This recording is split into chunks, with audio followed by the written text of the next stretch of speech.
एक बार फिर से मैं आपके सामने उपस्थित हूं गणितीय वस्तु, अवयव और द्विआधारी संक्रिया गुणा यानी कि मैथमेटिकल ऑब्जेक्ट। आज हम ले रहे हैं मैट्रिक्स को और जो उनके बीच में लगने वाला ऑपरेशन है जिसे हम बाइनरी ऑपरेशन कहते हैं वो मल्टीप्लिकेशन। और हम देखेंगे कि क्या बातें यहाँ पूरी हो रही हैं और क्या बातें यहाँ पूरी नहीं हो रही हैं। जो समीकरण हमारे सामने आएगी हम उसे हल कर पाएंगे या नहीं कर पाएंगे। तो सबसे पहले हम देखते हैं क्रम विनिमय नियम।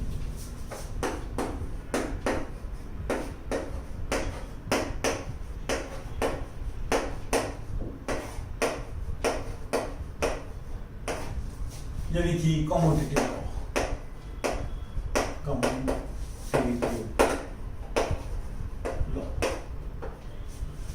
यानी हमें देखना है कि a गुणा b गुणा a के बराबर है कि नहीं।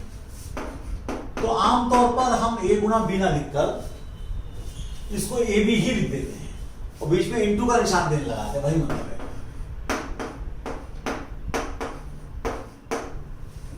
क्या ab ba के बराबर है? तो हम देखेंगे कि आमतौर पर बराबर नहीं है, तो ये वाली चीज नहीं होती है। आप देख भी सकते हैं, जैसे मैं यहां ले लूं a b c d और इसे गुणा करूं मैं अल्फा बीटा गामा डेल्टा, तो मेरे पास कितना आएगा?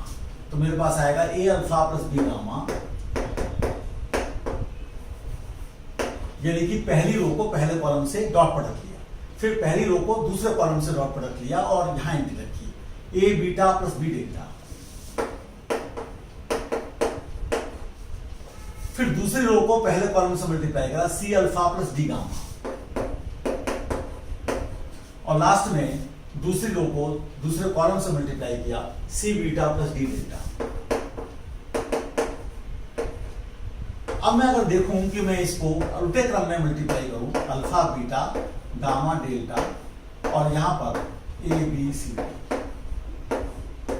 तो आप देखेंगे कि पहली रो को पहले कॉलम से करा तो a alpha plus c beta. अब आप ये देखिए कि ये जो एंट्री है ये एंट्री ही इसके बराबर नहीं है, तो इसलिए ये सोचना कि ये बराबर आएंगे, बराबर आने के चांस नहीं है, क्योंकि आप ऐसे a b c d alpha beta gamma delta choose कर सकते हैं जिससे ये दोनों बराबर ना आए।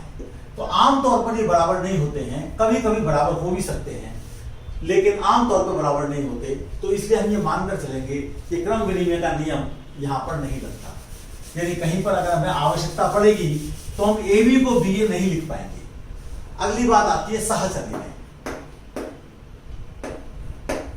साहचर्य नियम जिसका मतलब है ऐसे, यानी ब्रैकेट्स को हम हटा सकते हैं कि नहीं। तो मुझे देखना है कि क्या a b c इसके बराबर है।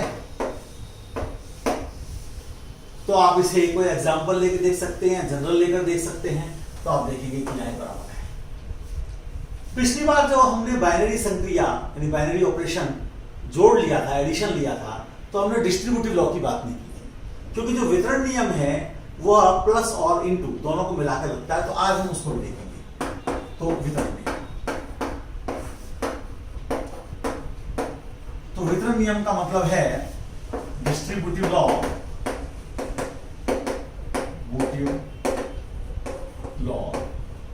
Distributive law.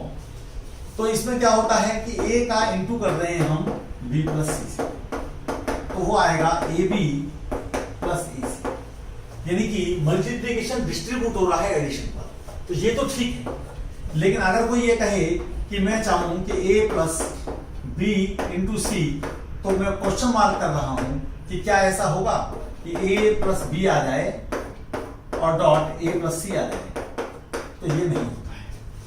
तो मल्टीप्लिकेशन तो डिस्ट्रीब्यूटिव है एडिशन पर, लेकिन एडिशन डिस्ट्रीब्यूटिव नहीं है मल्टीप्लिकेशन पर।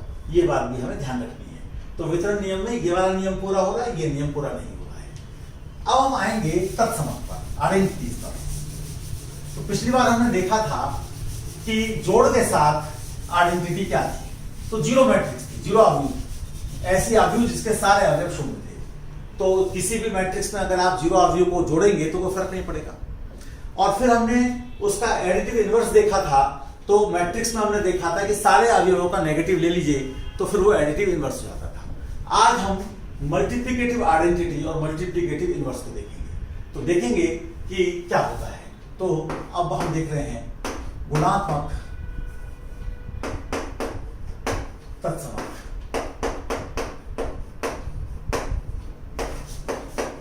जिसे हम कह रहे हैं मल्टीप्लिकेटिव आइडेंटिटी।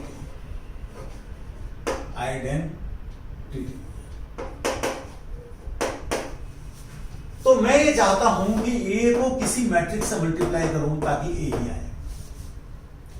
तो पहली बात तो ये है कि ए जो है वो हमारी स्क्वायर मैट्रिक्स होनी चाहिए, वर्ग आव्यूह होनी चाहिए, यानी एक ऐसी होनी चाहिए जितने उसमें रोज हो उतने कॉलम हो। तो ऐसी आव्यूह को हम वर्ग आव्यूह कहते हैं। क्योंकि वर्ग आव्यूह नहीं होगी तो फिर हमेशा यह संभव नहीं होगा कि आपको कोई यहां पर ऐसा आव्यूह मिले जिसे ए से मल्टीप्लाई करने से दो फर्क ना पड़े, और यहां पर वो आव्यूह होती है आई। तो अगर मैं n को 3 मान लूं तो i जो है वो भी 3 ऑर्डर का होगा, और वो ऐसा होगा 1 0 0 0 1 0 0 0 1, यानी कि इसे हम मेन डायगोनल कहते हैं। इसके अलावा जो एंट्रीज होती है उन्हें ऑफ डायगोनल कहते हैं। इस वाले को हम डायगोनल नहीं मानते हैं। ये मल्टीप्लिकेशन का जो हमारा नियम है उसकी वजह से ये विशेष बात होती है, क्योंकि मल्टीप्लिकेशन हमारा एक विशेष प्रकार से है, पहली मैट्रिक्स की रो दूसरी मैट्रिक्स का कॉलम। तो इसलिए इधर की तरफ 1 1 1 होने से यहां फर्क पड़ जाएगा। तो ये वाली बात हमारी ट्रू होती है, आई हमारी मल्टीप्लिकेटिव आइडेंटिटी आ गई।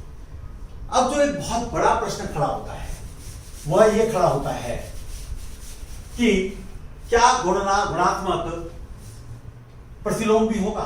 तो गुणात्मक प्रतिलोम की बात हम करना चाहते हैं। तो गुणात्मक प्रतिलोम की बात करने का मतलब यह है,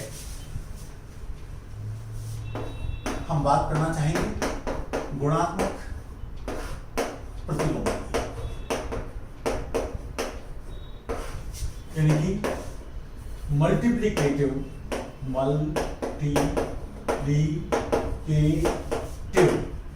इनवर्स। तो ये बात हम पहले कर चुके हैं कि आमतौर पर हमें स्क्वायर मैट्रिक्स चाहिए, यानी ऐसी आव्यूह चाहिए जिसकी की पंक्ति और स्तंभ, रो और कॉलम की संख्या बराबर हो। तो मैं चाहता हूं कि क्या कोई ऐसी आव्यूह होगी कि यहां आई आ जाए। मैं देखना चाहता हूं क्या ये हमेशा संभव है। मैं उसका नोटेशन भी फिक्स कर देता हूं, उसे हम ए इनवर्स या प्रतिलोम ए या ए का प्रतिलोम पढ़ेंगे। क्या ये हमेशा संभव है? इस प्रश्न पर अगले वीडियो में हम विचार करेंगे कि ये हमेशा संभव है कि नहीं। तो उत्तर ये आएगा कि ए इनवर्स का अस्तित्व सदैव नहीं होता, सदैव नहीं होता, कभी होता है और कभी नहीं होता। तो इस बात को अगली बार हम देखेंगे, कब होता है और कब नहीं होता, कब होता है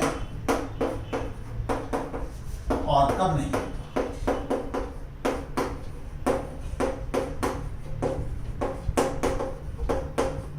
क्योंकि अगर इसका अस्तित्व नहीं होगा तो आपके पास अगर एक मैट्रिक्स ए है वर्ग आव्यूह, एक अज्ञात वर्ग आव्यूह इसी ऑर्डर की, इसी रूप की है, और बी है, ए आपको गिवन है, बी आपको गिवन है, तो एक्स कैसे निकालेंगे? तो एक्स निकालने के लिए दोनों तरफ ए इनवर्स से मल्टीप्लाई करेंगे। अब ए इनवर्स अगर है ही नहीं आपके पास तो कैसे मल्टीप्लाई कीजिएगा? तो मान लेते हैं कि है, तो आप क्या करेंगे? A inverse a x equal to a inverse b लिखेंगे। अगली बार फिर आप इनको पास लाएंगे और यहां पर एक्स लिखेंगे और यहां ए इनवर्स बी लिखेंगे, और फिर ये नियम जो है अगर इसका अस्तित्व होता है तो आइडेंटिटी हो जाएगा और ये ए इनवर्स बी हो जाएगा। आइडेंटिटी की विशेषता ये होती है कि उसके मल्टीप्लाई से कोई फर्क नहीं पड़ता, तो ये आ जाएगा।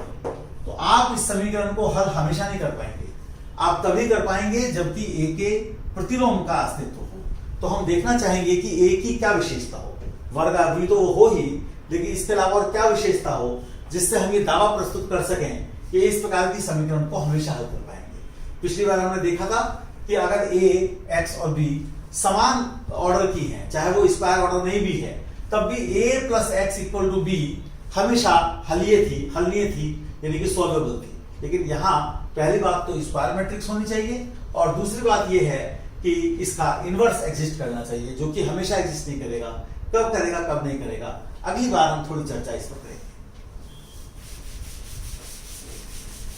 तो आप भी थोड़ा सा इस बात को समझने की कोशिश करिए कि जिस प्रकार से वास्तविक संख्याओं में कोई भी संख्या आपको दे दी जाए शून्य के अलावा, तो हमेशा उसका प्रतिलोम हमारे पास रहता है। वहां प्रतिलोम को वित्रम भी आप कह सकते हैं। जैसे 5 का वित्रम या प्रतिलोम यानी कि जो है रेसिप्रोकल या इनवर्स, वो 1/5 होगा।